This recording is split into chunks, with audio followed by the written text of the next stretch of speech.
신앙생활을 하다 보면 우리는 자주 하나님의 뜻을 알고 싶어 합니다. 특히 선택의 순간이 오면 더 그렇습니다. 이 길이 맞는지, 지금 결정해도 되는지, 혹시 하나님의 뜻을 놓치고 있는 건 아닌지 마음이 바빠집니다. 그래서 우리는 분별을 특별한 감각처럼 생각하기도 합니다. 분명한 확신이 오면 움직이고, 강한 느낌이 없으면 멈춰야 할 것처럼 여깁니다. 그런데 경험해보면 하나님의 뜻은 늘 그렇게 극적인 방식으로만 다가오지 않습니다. 오히려 선택의 순간에는 잘 모르겠는데 선택한 뒤에 마음의 방향이 드러나는 경우가 더 많습니다. 분별이 부족해서 헷갈리는 것이 아니라 분별의 기준을 잘못 생각하고 있기 때문일 수도 있습니다. 하나님의 뜻은 감정의 강도나 순간의 확신보다 더 깊고 안정적인 기준 위에서 확인될 때가 많습니다. 오늘은 하나님의 뜻을 분별하게 해주는 몇 가지 분명한 기준을 함께 살펴보려고 합니다. 첫째, 분별은 선택 전보다 선택 후의 태도에서 더 분명해집니다. 우리는 보통 선택하기 전에 하나님의 뜻을 완벽하게 알고 싶어 합니다. 결정하기 전에 확신이 있어야 움직일 수 있을 것 같고, 마음이 정리되지 않으면 한 발도 떼지 말아야 할 것처럼 느낍니다. 그래서 선택의 순간마다 더 분명한 신호를 기다리고 확실한 느낌이 오기를 바라며 시간을 보내곤 합니다. 하지만 실제로 신앙의 길을 걸어보면 선택하기 전보다 선택한 뒤에 하나님의 뜻이 더 또렷해지는 경우가 많습니다. 하나님의 뜻은 항상 미리 다 알려지는 방식으로 주어지지 않습니다.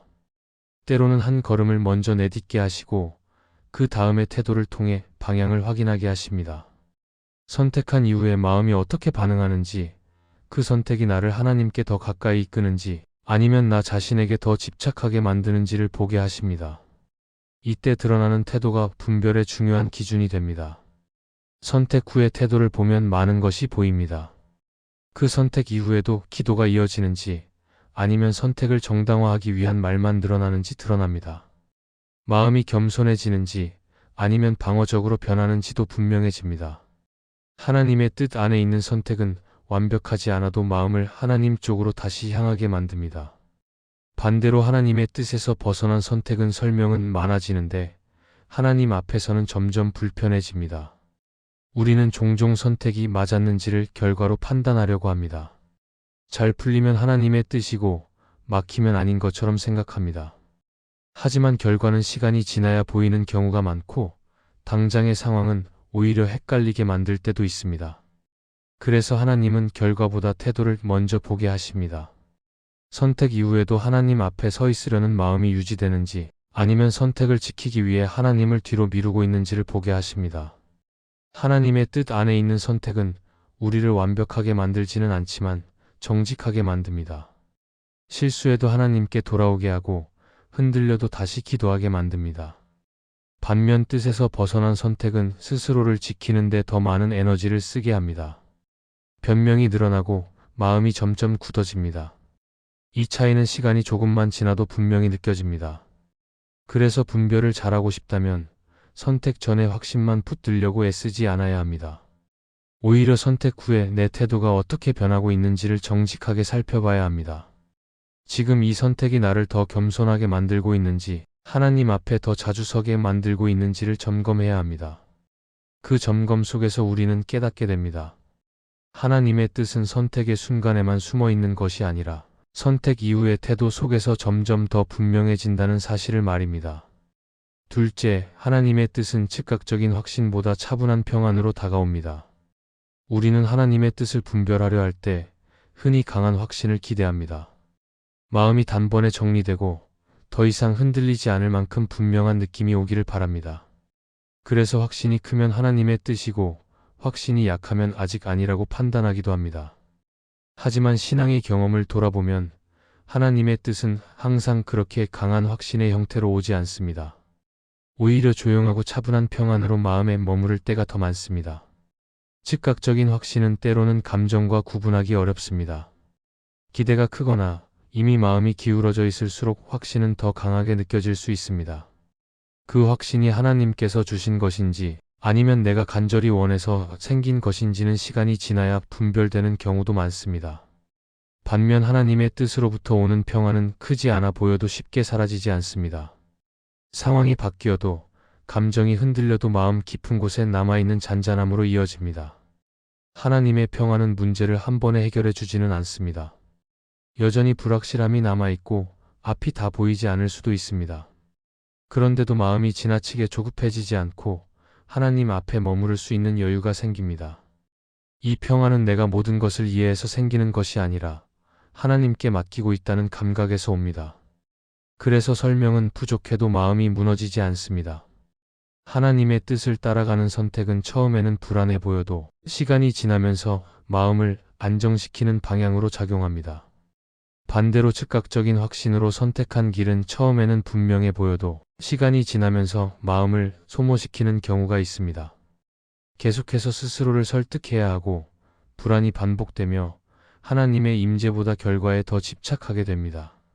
이때 우리는 선택이 맞았는지를 다시 점검하게 됩니다. 차분한 평화는 소극적인 태도가 아닙니다.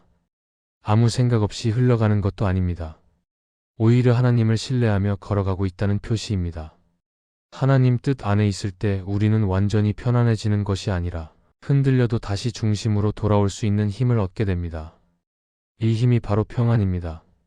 그래서 하나님의 뜻을 분별할 때 확신의 크기만 보지 말아야 합니다. 대신 시간이 지나도 마음이 하나님을 향해 열려 있는지, 기도가 끊어지지 않는지, 삶의 중심이 무너지지 않는지를 살펴봐야 합니다. 그 기준으로 보면 하나님의 뜻은 종종 요란하지 않지만 분명하게 드러납니다.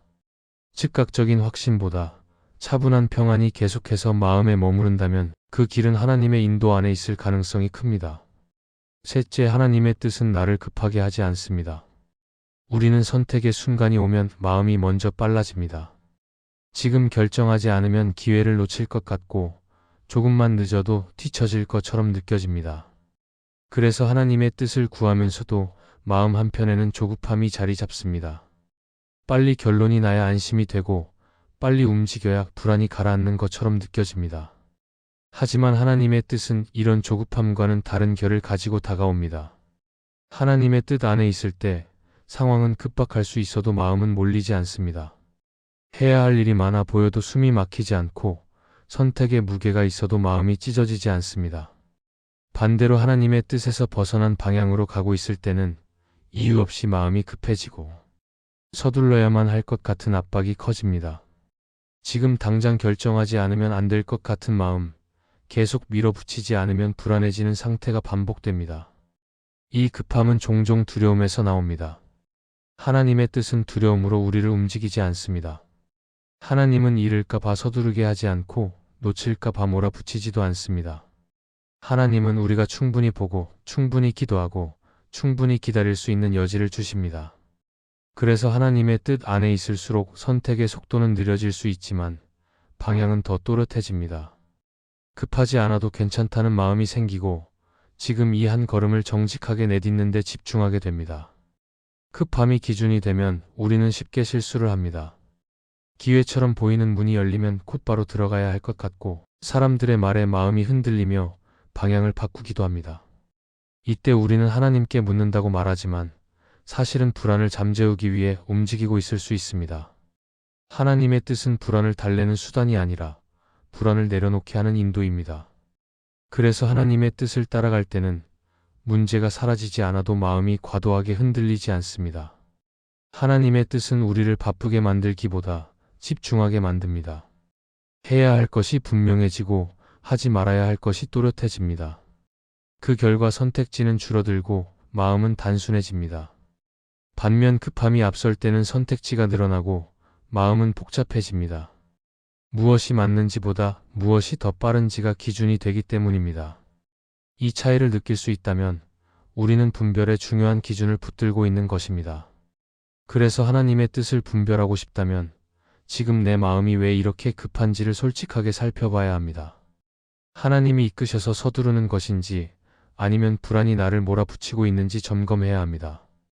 하나님의 뜻은 우리의 삶을 게으르게 만들지는 않지만 불필요하게 서두르게도 하지 않습니다. 하나님의 뜻 안에 있을 때 우리는 오늘 해야 할 만큼만 하게 되고 내일의 결과를 하나님께 맡길 수 있게 됩니다. 이 여유가 바로 하나님의 인도가 주는 중요한 신호입니다. 넷째, 분별할수록 선택지는 줄어듭니다.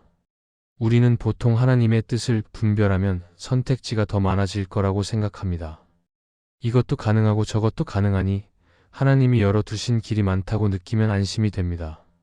그래서 선택지가 많아질수록 하나님의 뜻에 가까워졌다고 착각하기도 합니다.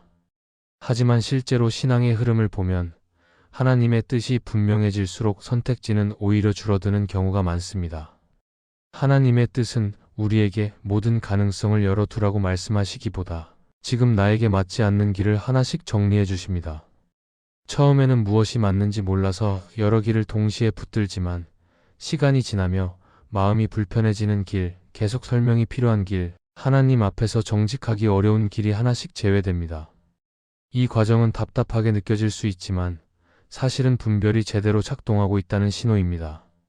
선택지가 줄어들면 마음이 불안해질 수도 있습니다. 혹시 기회를 놓치는 건 아닐지, 너무 좁은 길로 가는 건 아닐지 걱정이 생깁니다. 그러나 하나님 뜻 안에서 줄어드는 선택지는 우리를 가두는 것이 아니라 흔들리지 않게 세우는 역할을 합니다. 많은 길 앞에서 망설이는 상태보다 몇 안 되는 길 앞에서 정직하게 서 있는 상태가 하나님 뜻에 더 가깝습니다. 분별이 깊어질수록 우리는 이렇게 느끼게 됩니다. 할 수 있는 것은 여전히 많지만 해야 할 것은 많지 않다는 사실입니다. 이전에는 가능성만 보이던 선택들이 이제는 마음의 기준 앞에서 자연스럽게 정리됩니다. 이 선택은 맞지만 저 선택은 아닌 이유가 분명해지고 굳이 가지 않아도 될 길을 내려놓게 됩니다. 이때 중요한 것은 줄어든 선택지를 실패로 해석하지 않는 것입니다. 팀 켈러는 그의 책 기도에서 이렇게 말합니다. 기도는 하나님께서 우리의 선택지를 늘려주시는 시간이 아니라 우리의 욕망을 정리하시는 시간이다. 이 말처럼 하나님은 기도를 통해 더 많은 길을 보여주시기보다 진짜 가야 할 길이 무엇인지를 분명하게 하십니다. 욕망이 정리될수록 선택지도 함께 정리되고 그 결과 마음은 오히려 가벼워집니다. 선택지가 줄어들 때 우리는 비로소 책임 있는 선택을 하게 됩니다. 더 이상 이것도 아니면 저것으로 빠져나갈 수 없기 때문에 하나님 앞에서 정직하게 결단하게 됩니다. 이 결단은 두렵지만 동시에 자유를 줍니다. 왜냐하면 방향이 분명해졌기 때문입니다. 하나님의 뜻은 우리를 안전한 선택지 속에 숨게 하지 않고 분명한 방향 위에 서게 하십니다. 그래서 분별이 깊어질수록 선택지가 줄어드는 것을 두려워하지 말아야 합니다. 그것은 하나님의 뜻이 좁아졌다는 뜻이 아니라 하나님의 인도가 선명해졌다는 뜻입니다. 많은 길 중 하나를 고르는 신앙보다 분명한 길 위를 걷는 신앙이 더 단단합니다. 하나님 뜻을 분별하게 해주는 확실한 기준은 결국 무엇을 더 할 수 있는지가 아니라 무엇을 하지 않아도 되는지를 분명히 아는 데서 완성됩니다. 이 말씀이 마음의 은혜가 되셨다면 좋아요와 구독으로 함께 해주세요. 그리고 댓글에 아멘이라고 남겨주시면 하나님의 은혜가 더 많은 사람들에게 전해질 것입니다. 여러분의 삶 위에 하나님의 은혜가 언제나 함께 하시기를 바랍니다.